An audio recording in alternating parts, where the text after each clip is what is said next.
Bonjour les développeurs. Aujourd'hui, on va commencer un nouveau tutoriel qui consiste à combiner une architecture micro-front-end avec une architecture microservice. Que ce soit votre profil un développeur front-end, back-end ou même un PMO ou QA, vous devez suivre ce type de tutoriel pour bien comprendre la communication entre les différentes parties de l'application et l'architecture globale de ce type des applications modernes. Dans ce tutoriel, on ne va pas utiliser le plugin Keycloak.js, plutôt on va implémenter toutes les fonctions natives. Ok.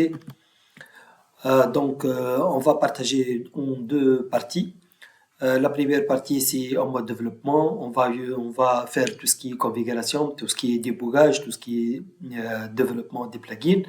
Et puis, à la fin, on va dockeriser toutes les applications front-end et back-end. Ok. Voilà les différentes parties de notre application. Pour la partie front-end, c'est notre client. Il va faire directement la communication avec le gateway et plutôt il va faire uniquement la communication avec la partie gateway. Puis gateway il va communiquer avec Keycloak. Keycloak utilisé pour gérer les sessions et l'autorisation. Puis on a deux microservices, User App et Offer App.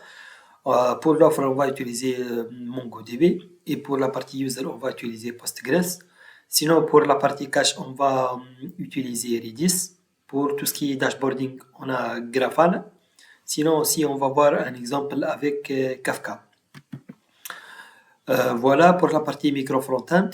On a trois parties principalement. Host app, tout ce qui contient tout ce qui est shared component, tous les composants qui sont utilisés par user app et offer app, ou aussi les fonctions utiles et les fonctions réutilisables dans les deux autres microservices. Aussi contient le layout global de notre application, c'est-à-dire la partie header par exemple, le sidebar aussi.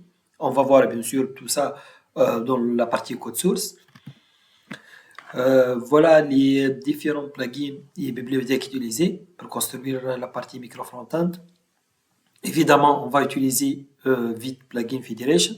Sinon, on a des applications React TypeScript basées sur Vite. Pour la partie UI, on va utiliser Material. Sinon, pour le state management, on va utiliser React Query. Aussi React Router pour la construction des routes. Le React Table pour l'affichage des informations. Et aussi pour l'envoi des requêtes et la communication avec les autres parties, on va utiliser l'Axios. Voilà le slide les plus importants dans la partie front-end. Comme on a discuté, la partie host, l'application host app contient généralement les composants partagés, mais aussi tout ce qui est layout ou fonction utile qu'on va utiliser dans des autres applications. Ok, on va voir maintenant notre code source. Voilà les trois applications. Ça, c'est le host app, ça, c'est le offer app, et voilà, ça, c'est le user app. On va commencer par la partie host app. Tout d'abord, on va voir le vite config. Yes, ça, c'est très important. Avant ça, on va tout d'abord voir le paquet JSON. Ça, c'est les scripts qu'on va utiliser, que ce soit en mode dev ou en mode prod. Ça, c'est le build watch qui va détecter s'il y a un changement dans cette application pour faire le build, pour avoir le résultat en temps réel. On a aussi, ça c'est les dépendances pour la partie matérielle. Ça c'est pour le React Query, DevTools, et ça c'est le React Router et DevTools Router. Ça c'est React Table. Sinon, pour l'envoi de requêtes Axios, Formic pour la gestion des formulaires. Ça c'est pour la validation des formulaires utilisés. Et voilà. Voilà, c'est pas vraiment compliqué. Sinon, pour la partie vite, comme on a vu, on va utiliser le vite plugin Federation. On va ajouter le nom ici, ça c'est très important. On va pour qu'on puisse accéder à notre composant exposé par cette application, on a besoin d'utiliser cet attribut-là, c'est le name.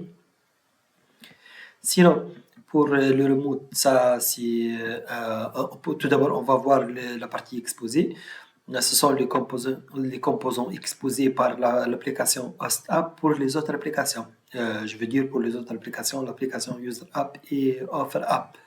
Voilà, ça c'est les composants shared, les composants communs. Sinon, ça c'est la partie remote. En fait, même les autres applications, User App ou Offer App, peut être aussi exposer des autres routes ou des autres composants et on peut les utiliser dans la partie Host App. Voilà, c'est ça l'idée. Donc, pour le remote, l'objet remote, pour qu'on peut euh, consommer ou utiliser des objets dans des autres applications et la partie exposée pour fournir des composants ou même des fonctions. Je pense qu'on a aussi une fonction, voilà, ici, ça c'est responsable pour tout ce qui est colle avec la partie backend, avec la partie gateway précisément. Sinon, ça pour l'alias. Évidemment, pour résoudre le problème de calls en mode dev, on a besoin d'ajouter un proxy. Ici, tous les requêtes qui contiennent /API va le diriger automatiquement. Ça, c'est l'URL de l'API Gateway. Sinon, ça, c'est une variable d'environnement. Tout d'abord, on va spécifier notre path, notre directory des variables d'environnement. Si à l'intérieur de source, on va voir un dossier environment. Voilà, on a deux types d'environnements pour cette démo-là, environnement dev et environnement prod. Du coup, si on cherche ici, certainement qu'on va le trouver. Voilà, ça c'est donc Host App va démarrer sur le port 5000. Sinon, le reste, je pense qu'il est classique.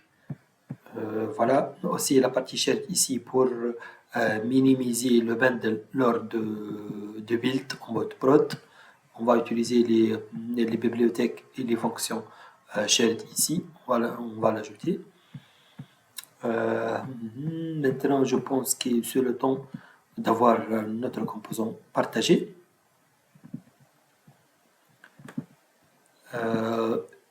Dans cette vidéo-là, on va utiliser l'architecture atomique. Du coup, ici, on va trouver l'ensemble des atomes. Par exemple, ici, on a le box. C'est un composant principal avec matériel. Aussi, on va trouver tout ce qui est molécules, organismes et aussi template. Ok, ça, ce sont des composants. Il y a des composants exposés pour les autres applications et des autres non, comme le login, c'est pas la peine, c'est utilisé au niveau de Host App. Du coup, on n'a pas exposé.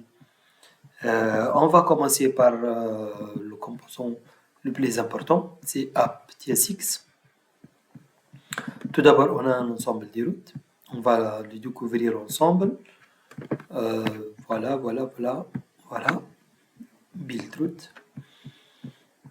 Tout d'abord, on a le global route, ça c'est le route global. On a implémenté le path par défaut.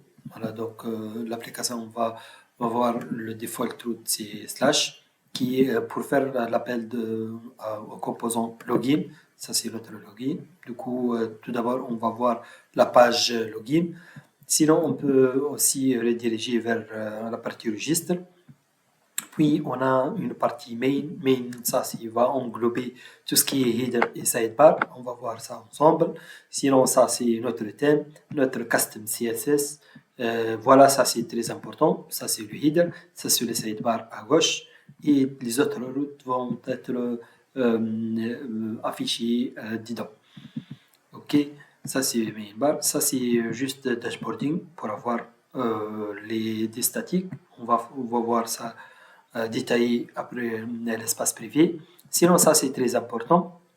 Comme on a discuté, on peut utiliser le robot ici avec le nom de deux variables, user app, et après, certainement, on va voir que notre application user app va exposer remote route et on va le consommer ici, ok, via cette URL là. Il y a juste une petite détail ici. Pour éviter les erreurs TypeScript, on a besoin de déclarer ces deux modules. voilà, pour qu'on peut l'utiliser directement ici. Du coup, ça c'est l'ensemble de routes pour la partie user, et ça c'est l'ensemble de routes pour la partie offer. Du coup, l'offer et user possèdent leur propre state management, leur propre route et tout ça. Au niveau de host, on a juste le default route, on a le registre aussi, et c'est tout. Les autres routes, c'est au niveau dashboarding, ça c'est aussi commun entre toutes les autres applications. Mais sinon, pour l'user app et offer app, on va voir ça dans quelques minutes pour avoir leur propre route. Ok. Voilà, ça c'est va nous donner l'ensemble des routes. Sinon, on a le query DevTools, je pense tout d'abord le query, voilà, ça c'est le DevTools pour les routes, ça c'est très important. On a déjà un composant prêt à utiliser directement en mode prod. Par contre, pour la partie React Query, on sait bien que valable uniquement dans la partie dev. Du coup, il y a une astuce qu'on peut le suivre ici pour résoudre ce problème. Et ça, c'est d'après la documentation officielle. C'est tout simplement, on peut ajouter une fonction ici pour résoudre le problème de production. Voilà, voilà. Sinon, je pense maintenant qu'on peut passer sinon, pour les autres, on a la partie hook. C'est un peu la partie query. On va voir ça avec les détails, avec des exemples qui faire les appels. Je pense que voilà, ça c'est le route, le thème. Sinon, la partie config, on a tout ce qui est appel backend avec la partie backend. Ça, c'est très important.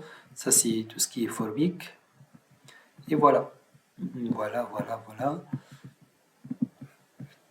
Donc, je pense qu'on peut maintenant voir les autres applications, les user app ou offer app. On va voir. Voilà. On peut commencer par offer app, comme d'habitude. On va jeter un coup d'œil sur le fichier package.json. Voilà, c'est très important. On n'a pas des autres dépendances matérielles. C'est utilisé directement puisque HostApp expose les composants shared. Donc, c'est pas la peine d'avoir des dépendances matérielles ici. Ça c'est l'ensemble des scripts utilisés en mode dev ou en mode prod. Sinon, les autres, je pense que ça c'est comme on a mentionné, chaque application possède leur propre state management et leur propre route. Du coup, c'est ça de dépendance utilisée à l'intérieur de chaque application. Sinon, pour le vide config, cette fois-là, on a besoin de consommer les composants shared dans le host app à travers cette URL-là, et ça c'est très important. Et de même, on va exposer l'ensemble des routes ici. Du coup, on peut voir ici, SRC route. Voilà le fichier qui contient l'ensemble de routes pour l'application Offer. Et on peut utiliser ici, ce qui explique l'utilisation à l'intérieur ici. Il est où l'ensemble des routes? Il est où? Attends, on va voir. Il est où? Il est là, voilà. Donc, on a exposé l'ensemble des routes pour l'application Offer via cet objet-là. Et on peut l'utiliser et le consommer directement dans les autres applications comme le host app. Ok. Notre route, c'est bon. Sinon, pour les autres, je pense que ça c'est notre environnement. On va voir la partie config. Ça c'est le remote et ça c'est l'expose, c'est bon. Sinon, ça c'est l'alias. Aussi, ça va démarrer sur le port 5002. On a spécifié le path des variables d'environnement, comme d'habitude dev et prod, c'est tout. Sinon, ça c'est l'ensemble des pages à utiliser. Bien sûr, on va On va focaliser ça après l'espace privé, après l'authentification, au cours du début. Sinon, ça, c'est l'ensemble des queries, les routes et tout ça. Et je pense que les autres sont des fichiers classiques, les plugins aussi classiques. Voilà, on peut maintenant passer aussi à l'application User App. Donc l'idée c'est simple, tout simplement, si on veut qu'un composant ou une fonction utilisée dans des autres fonctions, on doit le mettre dans l'objet expose. Si on peut consommer une fonction ou un composant, c'est tout simplement juste utiliser remote, l'objet remote. Et c'est tout. Juste une petite détail ici, que ce soit l'application User App ou Offer App, on a besoin de déclarer le module pour éviter les erreurs TypeScript.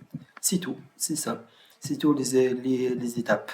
Les étapes se sont utilisées après l'utilisation ou l'installation de plugin via Plugin Federation.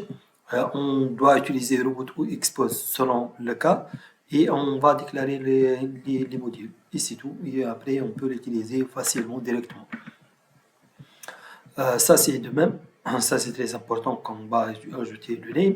Notre application maintenant, c'est User App. Ça, c'est pour consommer l'ensemble des applications shared ici, à travers cette URL-là. De même, on a exposé notre route pour qu'on peut utiliser dans la partie host. Et ça, c'est pour minimiser le bundle lors de production, lors de build.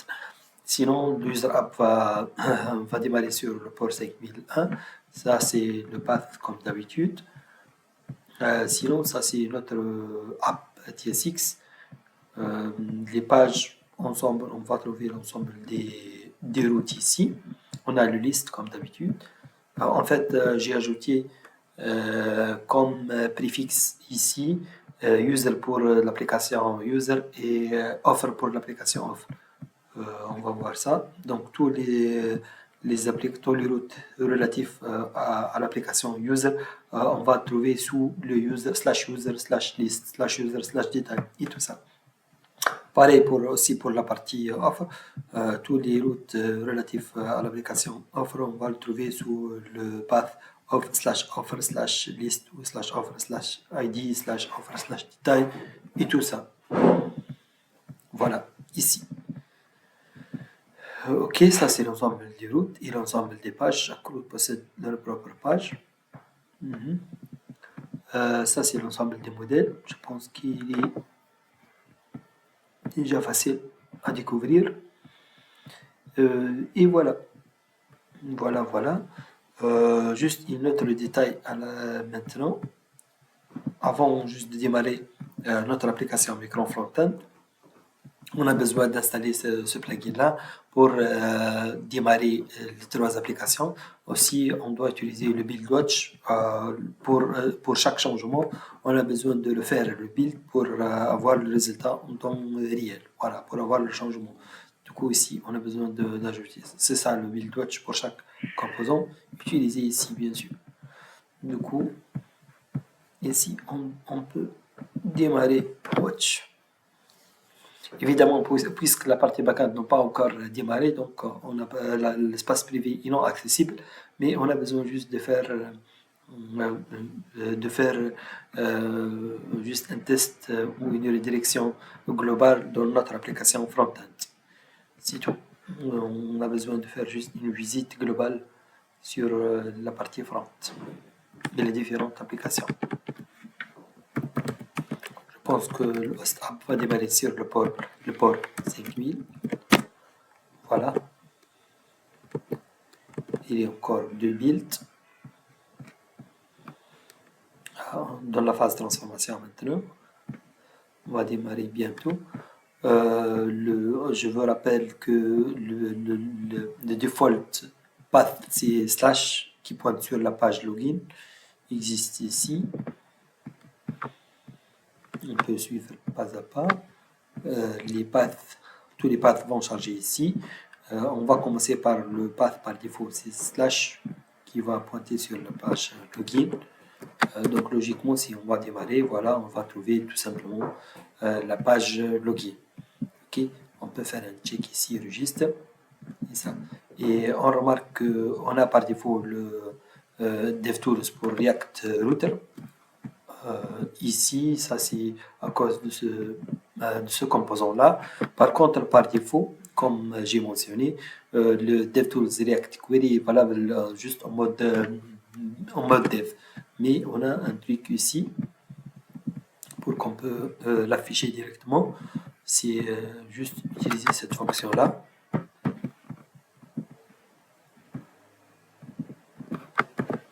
Voilà. Et voilà. Donc, un joli bouton qui apparaît ici pour la partie React Query, ici pour le React Router. Voilà, c'est très important en mode dev pour tout ce qui est débogage. Voilà, donc bien sûr, notre espace privé n'est pas accessible. Je pense que c'est le temps de démarrer ou d'attaquer la partie backend pour enchaîner les communications entre les deux parties. Et voilà maintenant la partie backend. Elle est composée du service user, service offer et l'API gateway pour gérer la session et l'autorisation. Aussi, on a Spring Cloud pour la configuration et le statut de chaque service. Donc maintenant, on a besoin d'ouvrir la partie backend dans notre éditeur IntelliJ. Du coup, ça c'est la configuration du serveur. Donc ça c'est notre gateway. Donc on va jeter un coup d'œil ici.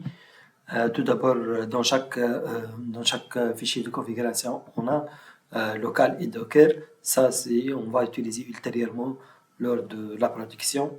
Mais en mode dev et en mode débogage, on a utilisé local. OK.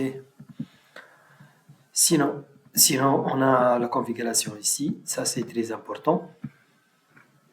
La configuration de sécurité. On va détailler ça.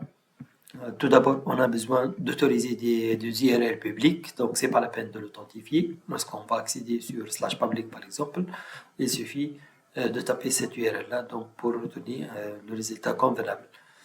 Donc pareil pour ici, ça de configuration, ça pour la configuration, ça pour l'authentification. Donc on a besoin d'autoriser ça, sinon elle va nous retourner 401. Sinon, tout d'abord, on doit bien spécifier la page login pour Auth2. Donc, le Auth2, on doit spécifier cette URL-là. Je pense que c'est une variable d'environnement, effectivement. Donc, ici, on a spécifié la page de login ici pour Spring Security. Sinon, après l'authentification, on a besoin de faire une redirection vers la partie front-end, et ça c'est de configuration.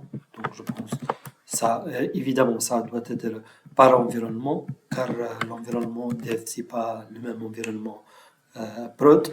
Donc ici c'est HTTP localhost 5000, donc il doit correspondre au même port de la partie dev host app. Du coup on doit voir le même port qui doit matcher ici dans le fichier vite config. Voilà exactement. Donc après l'authentification, on doit le donner ici, c'est logique, on doit le donner dans la partie front-end. OK. Sinon, après la redirection, donc ici c'est la configuration par défaut de JWT. Ici aussi, on a un peu personnalisé ça, c'est-à-dire lorsque la session est expirée, le gateway doit nous retourner 401. Et logiquement, dans la partie front-end, on doit aussi gérer ça. On doit ajouter le handle de cette exception pour faire le lookout côté front-end. Donc on va le retrouver, je pense, ici. Voilà, erreur 401. Lorsqu'on va le retenir 401, on va rediriger vers le path par défaut, c'est-à-dire le path login, voilà, ce path-là, et on va supprimer ces variables d'environnement depuis le storage de notre navigateur. Et ça, c'est logique. On va setter cette variable après l'authentification et on va le supprimer lorsqu'on a réussi un 401, c'est-à-dire notre session a été expirée. Sinon, le point suivant, c'est le point de logout. De même, comme on a spécifié l'URL de login, on a spécifié le path de le logout, ça c'est pour Spring Security, et on doit, lors de connexion, on doit juste envoyer un formulaire avec l'action de cette path-là pour déconnecter un utilisateur d'une session courante.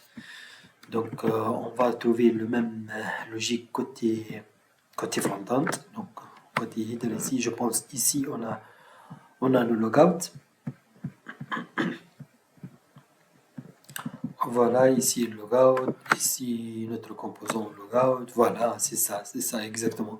Donc on a besoin juste d'envoyer un formulaire avec l'action path user en utilisant le proxy en mode dev pour le diriger vers notre gateway.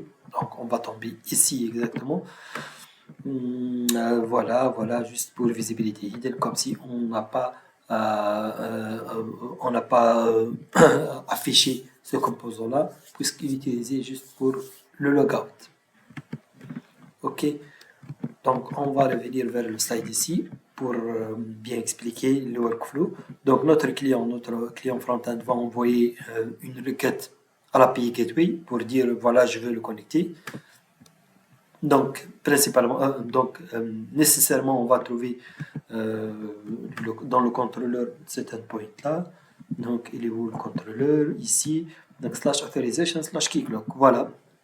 Il va nous retourner exactement la même URL de la page login. Il existe ici, configuré ici. Donc, la page configurée ici, c'est la même ici. Donc, après, le gateway va nous retourner la même URL de la page. On va l'ouvrir dans une nouvelle fenêtre, dans une fenêtre front. Et si on n'a pas encore connecté, Keycloak le gateway va rediriger directement vers la partie Keycloak pour authentification. Et puis, on a une autre direction, slash OpenID Connect. Et puis, on a une autre redirection slash login action. On va voir ça détaillé avec les débogages dans notre navigateur pour avoir le trace. Et puis, si tout va bien, on a slash login slash auth2 slash code keycloak. Et puis, si tout va bien, ici, l'authentification se fait avec succès, on va revenir vers notre joli front-end avec une session ou avec un utilisateur déjà connecté. Donc, pour bien comprendre tout ça et pour bien suivre les requêtes, on a besoin de démarrer tout ça. Du coup, il suffit de lire un peu le document. On doit dans le dossier Docker, on peut démarrer tout ça. Si on jetait un coup d'œil sur les services en mode dev, donc on a Keycloak, voilà, exposé sur 8080, et ça aussi, pareil pour Grafana. Postgres, puisque user service utilise Postgres. Sinon, pour Mongo, utilise MongoDB. Kafka aussi, on va faire des exemples avec Kafka. Redis pour le cache, et ça pour accéder à la page Redis cache en mode UI. Ok, ça, l'ensemble des volumes de chaque service, et ça, le network, le réseau partagé entre les différents services. Du coup, on peut taper cette commande-là. Excusez-moi, je suis un peu grippé. Donc, je pense que tous les services démarrent convenablement. Donc, maintenant, on peut les démarrer chaque composant à part.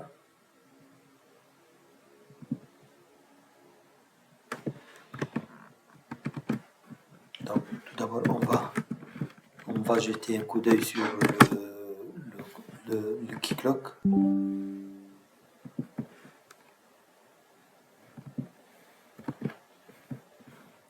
C'est le port 80. Je pense que c'est le port 80, non?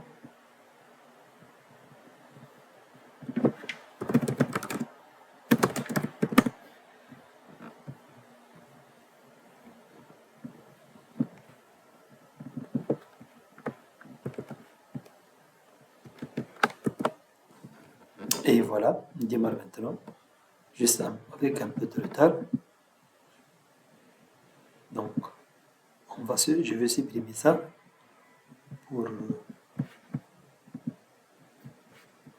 Je vais supprimer ça pour qu'on peut le suivre pas à pas. Et voilà. Donc maintenant, on a juste le reel master, c'est le reel par défaut avec Keycloak. La version c'est 26. Il existe déjà au niveau de service. C'est le 26 1.4. Ok, c'est la dernière version jusqu'à ce record. Ok, parfait. Du coup, maintenant, on a besoin de démarrer ça, il démarre correctement. On a besoin de démarrer notre gateway, notre offer service et notre service user.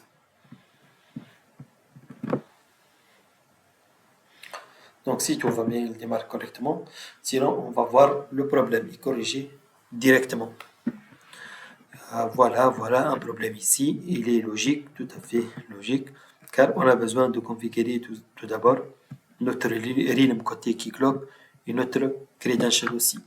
Ok, donc je vais utiliser le même nom de realm. Du coup, ici, je dois ajouter un nouveau realm. Ok, parfait. Je vais aussi prendre le même nom de notre client.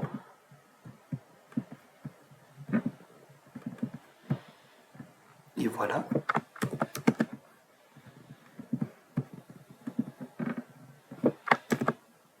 Et voilà. On a besoin aussi de cocher ces deux options, d'activer ces deux options. Sinon, pour le route, c'est l'URL, c'est notre URL de service gateway. Pareil pour l'homme aussi. Valid redirect aussi, on a besoin d'ajouter ces deux URL, ça pour l'API gateway et ça pour la partie front-end. Pareil aussi pour le logout, ça pour l'API gateway et ça pour la partie front-end au mode dev. En mode dev, toujours, on peut ajouter étoile, malgré que ce n'est pas le best practice en mode production, mais nous sommes maintenant dans la partie front-end, en mode dev, donc je peux l'utiliser tranquillement. Parfait, credential, maintenant je peux copier le credential ici.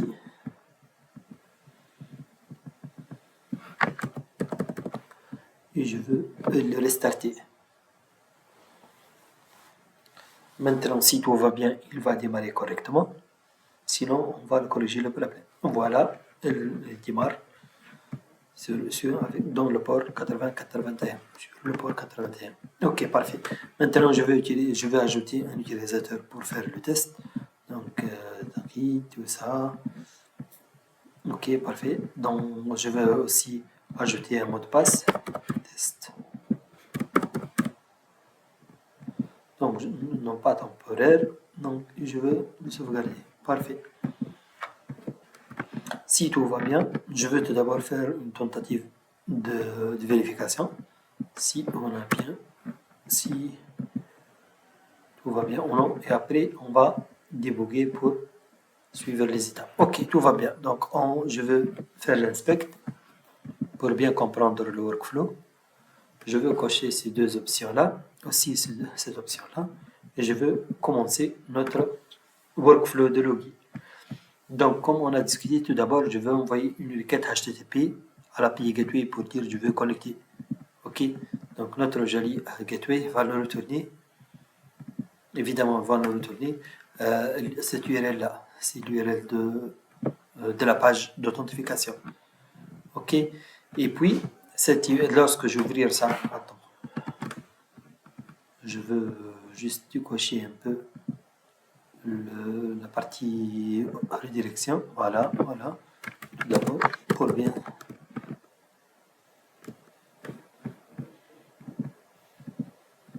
Donc, juste pour spécifier.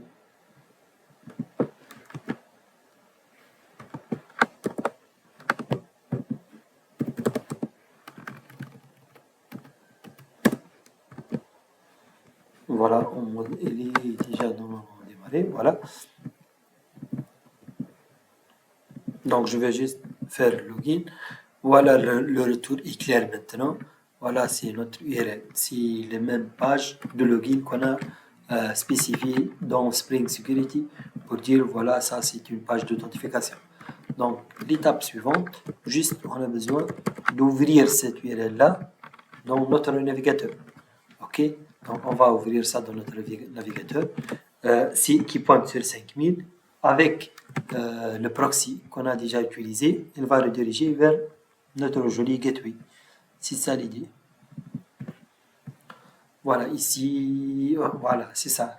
Tout ce qui est autorisation va rediriger vers notre joli gateway. Donc, je vais faire supprimer ici, et je vais répéter les scénarios. Donc, ça va nous retourner l'URL de la page d'authentification. OK. Et puis, je vais l'ouvrir directement dans une fenêtre de notre navigateur. Et il va nous retourner une redirection vers cette page-là. Voilà, ici, c'est ça la page de redirection. OK. Ici, on a tout ce qui est cookie nécessaire pour gérer le formulaire ici et l'authentification après. Donc, si je vais entrer des credentials corrects, voilà, ça c'est une aussi redirection. On va nous retourner location ici. Voilà. Et l'étape suivante, sincèrement, certainement, on va retrouver ça cette réponse-là qui représente l'URL suivante. C'est ça. Donc, on a presque les mêmes. On a identique. Ce sont le retour identique. Donc, ce retour-là correspond à l'URL suivante. Voilà. Et si tout va bien, elle est où la réponse ici? Tu vas le trouver, je pense, même au niveau de... voilà, c'est ça le location. Donc, si tout va bien, la redirection ici vers /5000 main dashboard d'authentification. Et c'est ça l'URL exact. Donc, ça va nous retourner ici. Voilà le résultat de cette redirection. Et puis, l'URL suivant, on va l'ouvrir cette URL-là, celle-ci. Et puis, 200 OK, 200 OK, avec le set de cookies. Puis, on a ça, c'est 302, c'est la direction. Redirection vers où? Vers cette URL-là. Du coup, on doit avoir la requête suivante, cette URL-là. Exactement, c'est la même. Ici, tout va bien. On a la réponse de cette URL-là, celle-ci, qui doit être la requête suivante. Et c'est exactement la requête. Après l'authentification, je peux faire un call sur l'API /me pour récupérer les informations d'un utilisateur connecté. Et ça, c'est un API ou c'est un call classique. OK. C'est ça le workflow. Donc ici, on a l'ensemble des statiques. Voilà, ces trois services sont up. Tout fonctionne correctement. Aussi ça pour le Grafana. Peut-être on va faire une vidéo séparée pour Grafana pour avoir l'ensemble de dashboarding. Ça pour gérer tout ce qui est Redis en mode UI. Donc on a besoin d'ajouter notre URL et notre credential ici pour avoir l'ensemble des caches. Ça pour le statut de gateway. Donc, voilà l'ensemble des endpoints. OK, valable. Je pense que ça, ce sont des variables d'environnement, donc on peut le voir facilement. Parfait. Aussi, pareil pour le statut de service. OK. L'ensemble des endpoints. Pareil pour notre Swagger UI. Sinon, pour la liste des services, voilà, des user ici. Je peux, voilà les détails. On n'a pas encore spécifié un groupe. Du coup, on peut ajouter un utilisateur.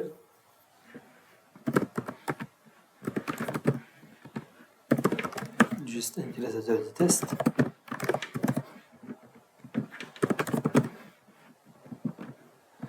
Et voilà, utilisateur ajouté avec succès. Je pense que on doit juste le rediriger ici. C'est pas la peine de... Peut-être je vais le corriger ça. Donc on doit le corriger vers /list. En tout cas, c'est ça, Mohamed. C'est ça l'utilisateur déjà créé. Pour la liste des offres, on peut faire un test ici.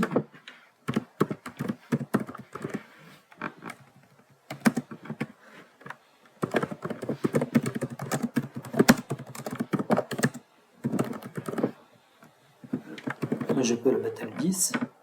Je vais le créer.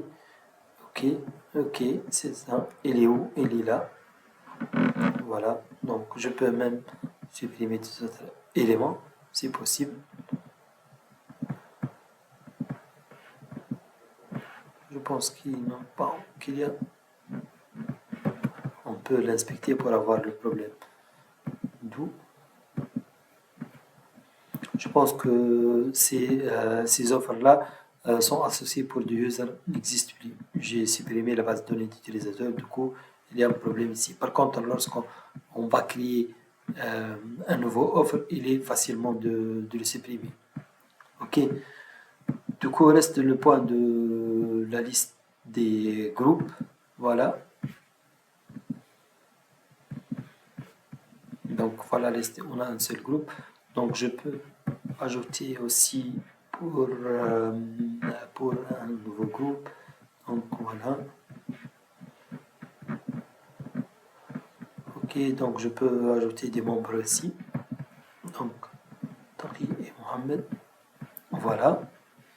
Donc maintenant on a besoin de vider le cache car ces utilisateurs-là.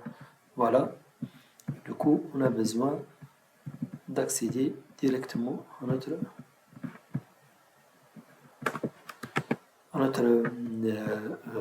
Redis pour avoir le cache et le supprimer. Ok, sinon il est où? On est là. Redis. Ben, password.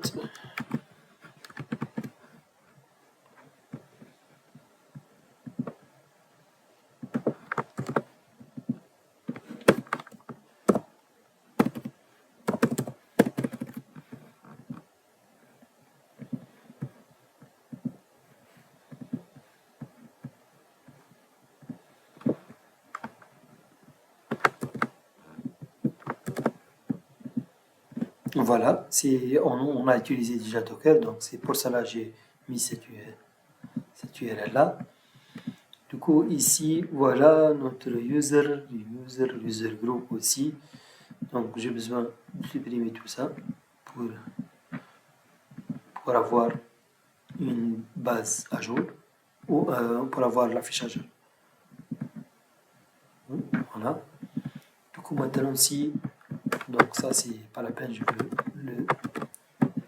donc maintenant, si je veux je vais réfléchir la page et puis lorsque je vois les détails de ce user-là, donc je vois automatiquement les membres du groupe. Voilà, ça c'est l'effet de cache. Donc on a fait le test de cache, on a fait tout ce qui est redirection. Voilà, on peut faire même rediriger ici. Ça c'est notre header et notre sidebar. Sinon ça c'est valable pour la liste dans le service user, le groupe et le user. Pareil pour ces redirections-là. Par contre, dans le service offer, on a tout ça. Et on a aussi tous les suppressions. Ok, je pense qu'on a maintenant la partie notification comme une notification en temps réel. Ok, donc j'ai besoin d'inspecter la page.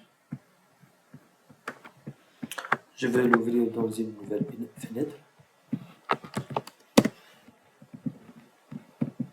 Ok.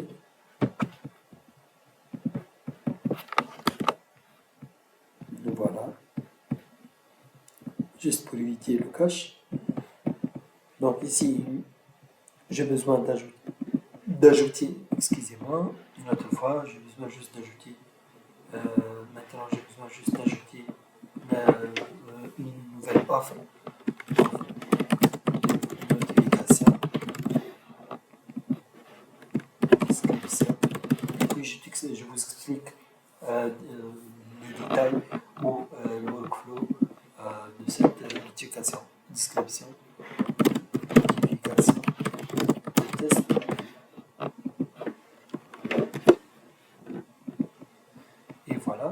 Et voilà en temps réel, donc directement afficher la notification. Comment on se passe ça? On va revenir vers la partie On va commencer par la partie backend. Je vais fermer tout ça. Je garde juste le service offre. Sinon, pour le service offre, on a un endpoint, c'est logique, on a un endpoint d'ajout. Voilà, private add avec API offer, private add. Donc, on a ça, c'est notre interface, c'est ça, notre implémentation. Ça, c'est purement GPA. Donc, on a ajouté, on a fait le mapping et on a utilisé le mapper pour convertir vers une DTO. Et puis, on a aussi la possibilité d'utiliser GWT à cause de cette configuration-là ou cette option-là. Au niveau de l'API Gateway, on a utilisé Gateway Filter, donc Token Relay, ça pour propager notre token. Donc, c'est bon, on peut le récupérer ici. Sinon, ça pour le DTO, on a fait le sauvegarde dans la base de données. Sinon, ça pour Kafka. Ça, c'est un exemple de Kafka. On a utilisé Kafka ici pour gérer les notifications. Donc, après la sauvegarde dans notre base de données, on va envoyer un autre objet pour les autres consommateurs. Voilà. Ok, ça, c'est notre producer. On a fait la configuration ici. Attends. Excusez-moi, ceci Gateway, évidemment. Voilà, Kafka, ici. Ça, c'est notre configuration de notre producer. Parfait. Donc, il existe ici. C'est juste de sérialisation. Par contre, dans la partie user, on doit trouver certainement, voilà, dans notre user, attends, tout d'abord, je dois vérifier la partie notification dans le user. On a utilisé tout simplement un event emitter. C'est du JavaScript, même pas de WebSocket, pas des autres plugins extérieurs. C'est purement JS. Donc, il est où l'user app? Voilà, user app. On a besoin de notre page notification. Il est là. Parfait. Donc, à l'intérieur d'un use effect, on a besoin juste d'un new event source. C'est tout simplement, c'est purement JavaScript. C'est notre, ça, c'est l'API. Existe au niveau de, voilà, au niveau dans le controller, event controller. Voilà. Et ça, c'est purement Java et JavaScript. OK. Donc, on a besoin juste ici, il est où le, voilà. Ça, c'est notre consommateur, notre consumer. Donc, lorsque ici, il va faire le listener de l'envoi de. Attends, je vais fermer les autres onglets pour éviter l'ambiguïté. Et voilà, ça c'est pas la peine. Je vais le mettre ici. Donc, après le sauvegarde d'une nouvelle offre, on va envoyer à travers notre producer un nouveau objet ici. C'est un autre objet. OK. Sinon, au niveau de consommateur, dans le user app, on a ce type de consommateur. Et ici, on a aussi un nouveau objet. On va faire le mapping. OK. On va faire notre mapping pour convertir en DTO. Et puis, on va utiliser ce contrôleur-là pour le publish. Pour le publish, pour utiliser côté front-end. Évidemment, côté front-end, on va utiliser Event Source pour récupérer l'ensemble des offres envoyées par la partie envoyée par offre service et récupérer au niveau de Kafka Consumer, puis envoyer vers la partie Event Control. Voilà, c'est ça. Donc, c'est ça, c'est un exemple. Sans utiliser des bibliothèques externes, on peut utiliser aussi des WebSockets notamment et autres plugins et outils surtout. Mais pour cet exemple-là, on a juste utilisé des fonctions natives. Voilà, voilà. Donc on a fait tout ce qui est notification, listing, ajout, update. Ça c'est notre profil. Ok. Maintenant on a besoin de faire le logout. Je vais faire voilà. De même. Donc ça, c'est notre path user logout spécifique dans la partie Spring Security, dans le composant gateway. Voilà. Dans le composant gateway, c'est ça. Évidemment, on voit ici, c'est localhost 5000, mais on a utilisé, comme on a discuté, on a utilisé un proxy qui va convertir. On va le retrouver ici.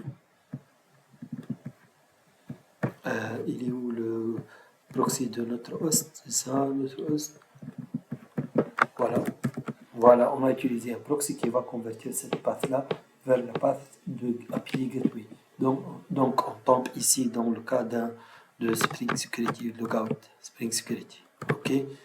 Du coup, ça c'est redirection côté Keycloak. Va nous rediriger, voilà notre valide URL avec l'option là. Et c'est tout. Et puis ça, c'est une redirection. Voilà notre réponse. Et voilà, la redirection de cette URL-là dans la requête suivante. Voilà, c'est ça, exactement ça.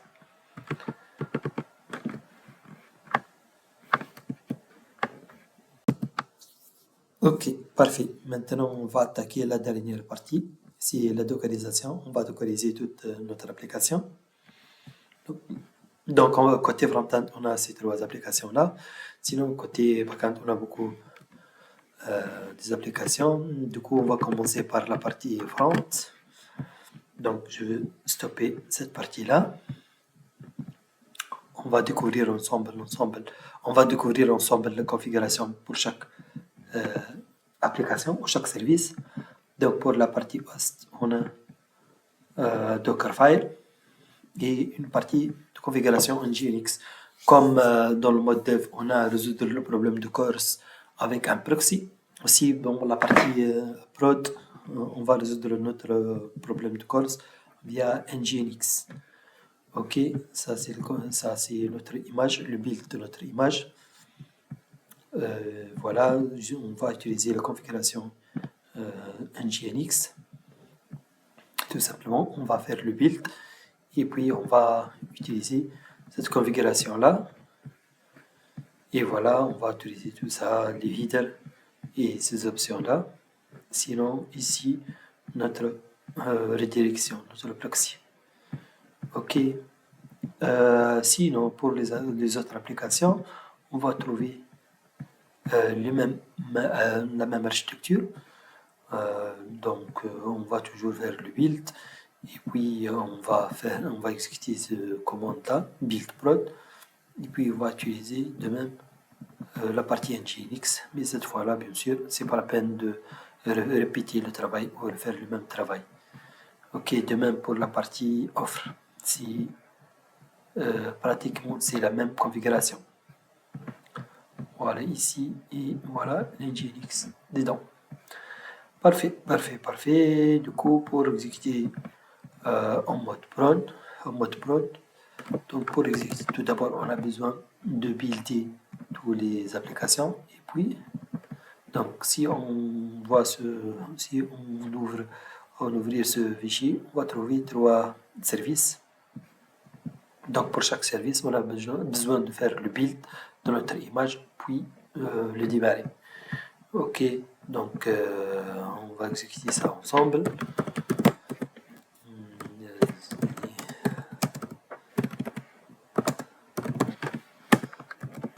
Ok, parfait.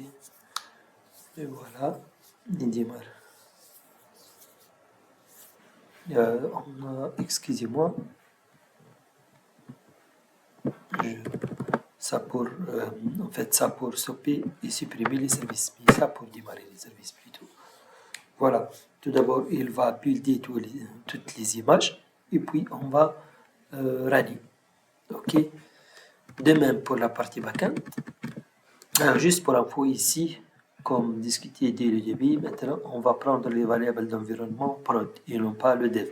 Donc par exemple, l'API Gateway, la partie host, par exemple, il va démarrer sur la partie 3000 et non pas 5000. De même pour la partie front-end, Je pense qu'il va démarrer ces 3000 et voilà, c'est ça le port, 3000 au lieu de 5001. Ok, donc voilà, c'est juste des variables, donc on peut le modifier comme vous voulez. Sinon, pour la partie backend, je veux le stopper tout ça. Maintenant, on est bon, on a fini tous les débogages et notre application est prête à déployer. Donc, je vais le stopper aussi, tous les services qu'on a utilisés en mode dev. Voilà. Donc, je vais mettre ici, down, c'est bon. Par contre, ici, on a dans chaque service, on a deux fichiers pour les variables d'environnement.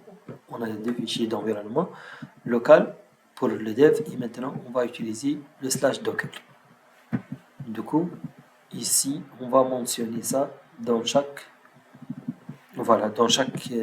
build, dans chaque Dockerfile, dans chaque build d'image, on va spécifier le profil actif. Ok, cette fois-là, on va utiliser le Docker pour prendre en considération les variables d'environnement dans le fichier Docker. De même pour l'offre, on va trouver ça, c'est très important. Et de même pour le service aussi. Sinon, les autres configurations, c'est une configuration classique, existent dans plusieurs projets. Ok, voilà, je veux démarrer maintenant. Ça, c'est en mode prod. Donc, je vais faire le build. Maintenant, on va utiliser sudo compose. Donc, ça, c'est le keycloak. Ok. Parfait. Ça, c'est le health check. On peut utiliser pour la partie gateway surtout, pour avoir le temps de démarrage de notre keycloak, puisque gateway, il dépend de démarrage de keycloak. Ok. Sinon, ça, c'est Grafana, Postgres, Mongo, Si, Kafka et Redis. Ça, c'est l'UI. Et après tout ça, donc ça, on a besoin de faire le build de chaque service développé déjà. Du coup, si on trouve ici, on va trouver notre Dockerfile. Pareil ici, les différences ici au niveau de l'URL, tout simplement. Par exemple, ici, on va faire la comparaison entre ces deux fichiers. Voilà, ça c'est en mode dev et ça c'est en mode Docker. En mode dev, on peut pointer directement sur localhost, donc, tandis qu'en mode Docker, on doit spécifier le nom de service. Voilà, ça c'est notre service, ça c'est mode dev, donc ça c'est keycloak et non pas localhost. Ça, pareil aussi, ça c'est le nom de service. Il existe ici. Voilà, Postgres, on va le trouver ici. Il est où, voilà, c'est ça. Donc, au lieu de spécifier localhost, on a besoin de spécifier le nom du service. C'est ça la différence. Pareil pour Kafka aussi. Ok, donc c'est ça la différence majeure entre le build dev et le prod. On est où? Donc c'est bon, j'ai exécuté ça ou pas encore? Pas encore. Donc, je veux faire le build maintenant.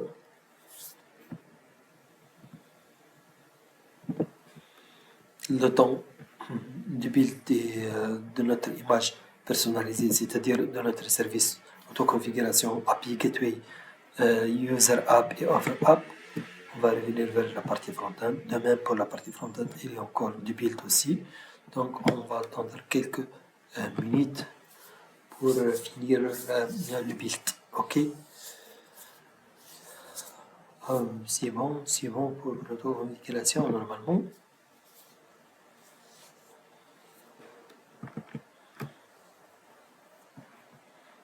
Ça c'est l'host.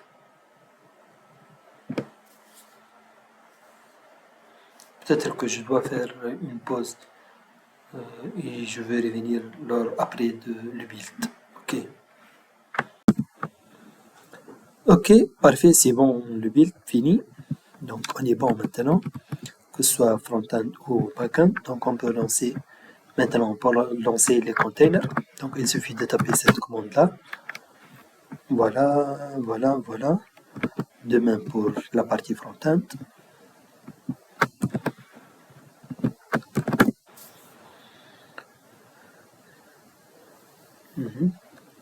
Donc c'est bon. Donc maintenant on peut même lancer sur 3000 cette fois-là. Et voilà. Donc maintenant la partie front-end sur le port 3000. Ok, le host surtout, d'après les variables d'environnement. Voilà. Ok. Donc sinon pour la partie backend, je vais voir le statut de container. Ok, juste le problème de gateway. Je pense que c'est le problème de synchronisation avec Keycloak. Voilà, exactement, effectivement, c'est un problème de RILM. Du coup, normalement, le démarrage de l'API Gateway doit être après le démarrage de Keycloak. On peut ajouter le health check pour Keycloak, mais peut-être dans des autres vidéos, on va focaliser sur tout ce qui est Docker. Donc maintenant, il suffit juste de restarter le container. Donc c'est bon. Donc, on va refaire le log pour avoir le statut. Donc il démarre bien.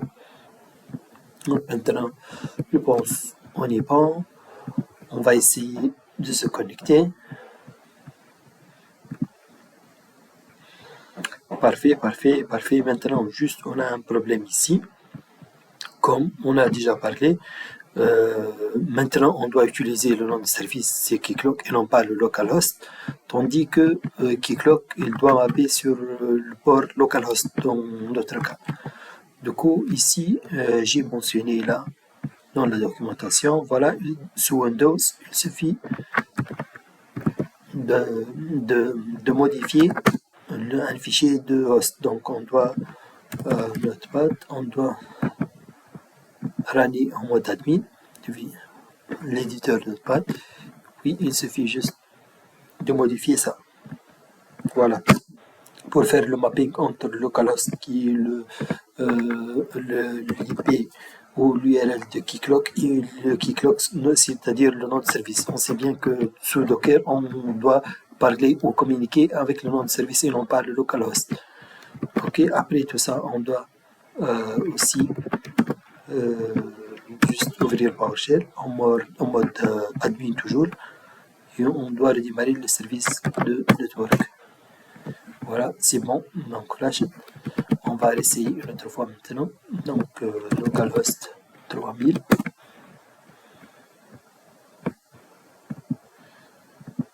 Donc je veux voilà, maintenant il fait la redirection convenablement. C'est bon, la connexion. La liste aussi, c'est bon. Voilà, la liste groupe, la liste des offres. Et tout va bien, je pense. Le profil. Voilà, on est bon. Sinon, pour la liste de notifications, il suffit d'ajouter un ou deux exemples.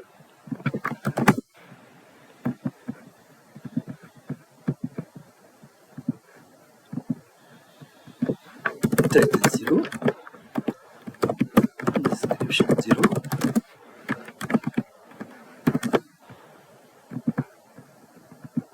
Et voilà, on peut ajouter aussi un autre exemple. Description.